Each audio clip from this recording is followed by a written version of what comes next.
দেখো ছাদে চলে আসলাম। কালকে এত বৃষ্টি হয়েছে, তার জন্য গাছগুলো একটু মাটি খুঁড়িয়ে দিচ্ছি জবা গাছে, তা না হলে এই জলগুলো না আটকে থাকবে গোড়ার মধ্যে।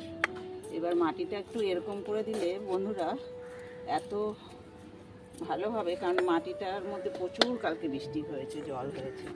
দেখো আমার কাঠ জবাটা এত সুন্দর হয়েছে, ছোট একটা ডাল আমার বোনের বাড়ির থেকে নিয়ে এসেছিলাম চাকদার থেকে ব্যাগে করে। তো গাছটা দেখো কত সুন্দর হয়েছে। আর দেখো পুর্তলিকা দেখো কত সুন্দর ফুটেছে। দেখো বন্ধুরা পুর্তলিকা কত সুন্দর ফুটেছে, দেখেছো? টবটা দেখো কত সুন্দর ফুটেছে। এই গাছগুলোতে না কলার খোসা, ভাতে মাঠ, তারপরে চাল দেওয়া জল, এগুলো সব দিয়েছিলাম, তো এত সুন্দর গাছগুলো হয়েছে কি বলবো।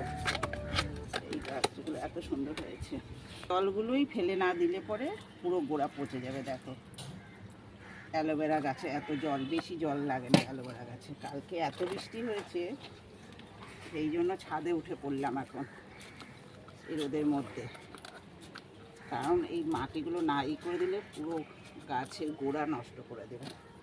দেখো অ্যালোভেরাগুলো করলে ওকে নিচে নামাতে হবে। এখানে কিছুটা লাগিয়েছিলাম, ফুলে খারাপ, জ্যান্ত হয়ে গেছে বন্ধুরা। ঠিক আছে বন্ধুরা, এত রোদে আর থাকা যাচ্ছে না, এবার নিচে নেমে যাচ্ছি। তোমাদের যদি ভিডিওটা ভালো লাগে একটা লাইক একটা সাবস্ক্রাইব করে দিও।